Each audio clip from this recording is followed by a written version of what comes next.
Shalom. Hoy vamos a hablar de la halajá. ¿Qué es la halajá? En el judaísmo hay muchas leyes, normas y costumbres.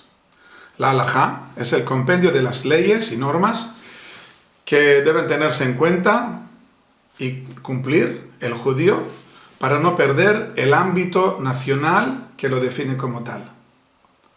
Pero dentro de la halajá hay un laberinto de divisiones y subdivisiones, de versiones y de controversias, de niveles y de valores, que solo un estudio intenso y muy serio, que por cierto es obligatorio a cada uno de nosotros, pero solamente después de un fuerte estudio nos puede poner en claro cuál es nuestra obligación.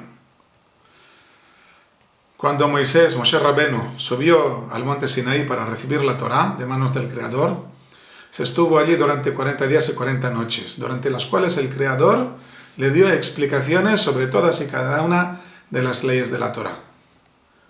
Desde el momento en que Moshe bajó del monte Sinaí, el Creador deposita su Torá en nuestras manos. Nosotros somos ahora los responsables de estudiarla y de entenderla correctamente y de sacar las conclusiones adecuadas. Por supuesto que cuando dos personas diferentes estudian un mismo texto, pueden llegar a conclusiones divergentes, ya que son dos personas diferentes. Y comienza así una discusión entre ellas para ponerse de acuerdo sobre el verdadero significado de la Torá, en la verdadera intención del Creador. La primera discusión sobre la Torá, sobre la halajá, tuvo lugar entre Moshe Rabenu y su hermano Aarón HaKohen. Como dice el libro del Levítico en el capítulo 10, desde el versículo 16 al 20. Moshe había entendido la palabra divina de un modo determinado y su hermano de un modo diferente. Y después de exponer cada uno su versión, Moshe aceptó como correcta la de su hermano. Así durante siglos, los sabios han ido interpretando las palabras de la Torá según unas normas estrictas de estudio y después de una preparación larga y exhaustiva para ser dignos de captar la verdadera intención del Creador en las palabras de su Torá. Los sabios estudiaban la Torá y explicaban sus conclusiones a sus alumnos y seguían sacando conclusiones sobre el significado de cada una de las palabras del Creador y de las explicaciones que ya habían recibido de Moshe Rabenu. Todo ello era conocido como la Torá oral, ya que estas conclusiones y explicaciones eran transmitidas oralmente de maestros a alumnos, estando severamente prohibida su puesta por escrito y dando lugar a dos Torás, la Torá oral y la Torá escrita. Por supuesto, no cualquier alumno podía poner en tela de juicio las conclusiones a las que habían llegado sus antecesores, pero sí había un mecanismo legal que estaba capacitado para dar el visto bueno a nuevas conclusiones y sentenciar entre las diferentes tendencias. El organismo estaba compuesto por 71 sabios y era llamado el Gran Tribunal, más tarde en griego lo llamaron el Sanedrín, el cual tenía sede en un gabinete del templo.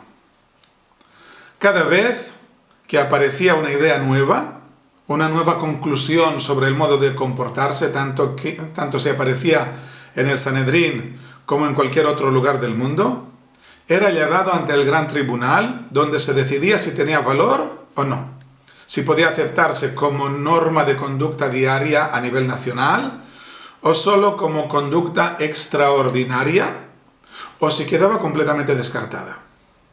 De este modo se conseguía que las normas de comportamiento, la halajá, estuviera uniformizada a lo largo y a lo ancho del país. El mismo Sanedrín aceptaba la posibilidad de equivocarse y tenía una serie de mecanismos dedicada a descubrir los errores y un sacrificio expiatorio en especial en caso de que el error hubiera causado estragos en el pueblo. Pero ya llegando al final del Segundo Templo y con la ocupación romana, las más importantes facultades del Sanedrín fueron abolidas. Y llegó un momento con la gran disputa entre las escuelas de Bet Shammai y Bet Hillel, en que parecía que la Torá iba a dividirse en dos, hasta que se impuso la escuela de Bet Hillel. Pero efectivamente la destrucción del segundo templo de Jerusalén y el comienzo de la diáspora, la institución de la Torá oral quedó seriamente amenazada, ya que se convirtió en una verdadera hazaña dirigir el pueblo que estaba esparcido a lo largo del Imperio Romano y del Imperio Griego, y por lo tanto el responsable de aquella generación, a quien llamaban Rabbi Yehudá Anasí, decidió que había llegado la hora de hacerlo inevitable, poner por escrito la Torá oral. Primero se puso por escrito la Mishnah, y más adelante sus sucesores pusieron por escrito sus comentarios sobre la Mishnah en el llamado Talmud, en dos centros, uno en Galilea y otro en Mesopotamia. Cuando la diáspora mesopotámica desapareció hace unos 1300 años, el asunto se puso mucho más complicado. Y con la definitiva destrucción del centro galileo, con la primera cruzada, la tradición oral quedó de nuevo en gran peligro. Miles de leyes estaban esparcidos por los dos talmudes, con supuestas contradicciones, sutilezas y otras complicaciones que las convertían en casi inexpugnables para todos aquellos que no conocían todos sus recursos. Pero entonces comenzó una nueva era, cuando los sabios de Israel esparcidos en las ciudades europeas y norteafricanas empezaban un trabajo de recopilación de todas las leyes, la denominada halajá, ordenándolas y codificándolas. Y desde entonces, a lo largo de los siglos, nuestros sabios han esforzado en esquematizar y ordenar los temas de la halajá para simplificar su estudio y para aquellos que no disponen de las facultades o del tiempo y condiciones necesarias para su estudio íntegro. Las grandes obras enciclopédicas conocidas y usadas son, en primer lugar, el resumen del Talmud según el orden de los tratados, hecho por Rabbi Yitzhak el-Fesi, llamado también Harif.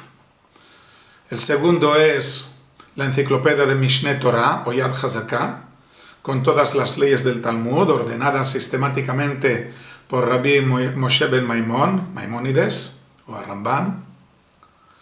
El tercero es el resumen halájico según el orden de los tratados talmúdicos hecho por Rabbeinu Asher, o también llamado Harosh. El cuarto es la sistemización del resumen de Harosh, hecha por su hijo Rabbi Yaakov, en un libro llamado Arbaat Urim.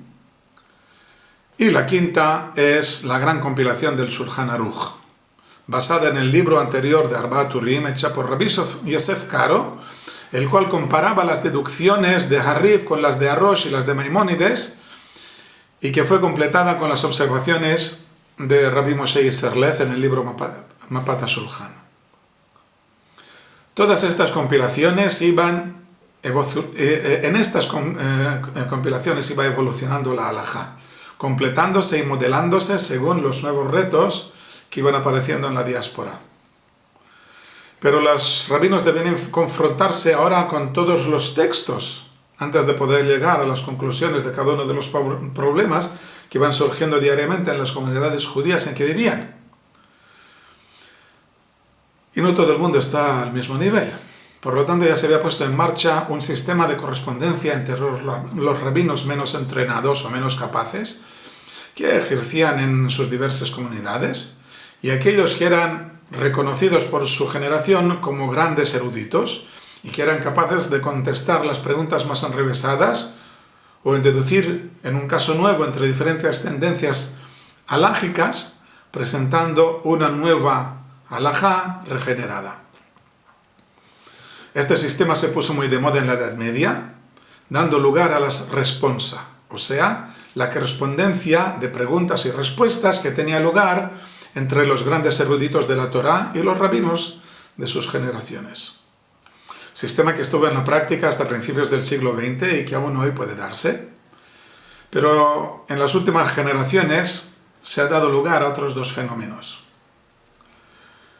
Una nueva recopilación halágica basada principalmente en la primera parte del Shulchan Aruch, que ha dado lugar a libros como el Kitzur Shulchan Aruch, del rabino Gansfried, en Hungría, el Shulchan Aruch HaRav, del rabino Zalman de Chabad, el libro Mishnah Brura, en Polonia, y su paralelo Ben Ish Chai, en Bagdad, o Shtile Zeitim, en el Yemen. El segundo fenómeno es el de la redacción de nuevos libros destinados a poner la halajá a nivel popular. No ya de eruditos, sino de cualquier persona. Cientos de libros en hebreo, en inglés, en francés, en español, en ruso y en otros muchos idiomas destinados a dar a conocer la halajá a todos los públicos. Normalmente estos libros se concentran en temas determinados, como guardar Shabbat, o leyes de Kashrut, o leyes relacionadas con la familia judía, etcétera, etcétera. Como todos los que les precedieron, estos libros siguen diferentes tendencias halágicas, por lo que se pueden dar muchas veces contradicciones y polémicas entre ellos. Durante estos últimos casi 2000 años, desde la destrucción del Segundo Templo, la Torá se ha ido dividiendo no en dos, como parecía ser el caso de las escuelas de Bet Shammai y Bet Hillel, sino entre ashkenazitas y sefarditas, ortodoxos y reformistas, hasídicos, mitnagdim, haredim, nacionalistas. Aún no hemos regresado al sistema tradicional del Sanedrín, en el cual se sentaban en el mismo banco los sabios de Israel de todas las tendencias y discutían juntos para llegar al meollo de la cuestión y sacar a luz una halajá que fuera aceptada y cumplida por todos, por encima de las diferentes tendencias y escuelas. Ya lo intentaron en la generación que siguió a la expulsión de los judíos españoles hace casi 500 años y lo propusieron de nuevo a principios del siglo XX. Puede ser que no estemos suficientemente maduros, suficientemente preparados para esta nueva era, pero en gran parte depende de nosotros mismos, de nuestros esfuerzos por respetar a los que tienen otra forma de pensar o de entender las cosas y ser capaces de dialogar con ellos para concretar una base común, un amplio marco nacional que sea basado en las leyes de la Torá y que sea compartido por todos, admitiendo dentro de él diferentes expresiones que nos dan el colorido de la vida. Shalom.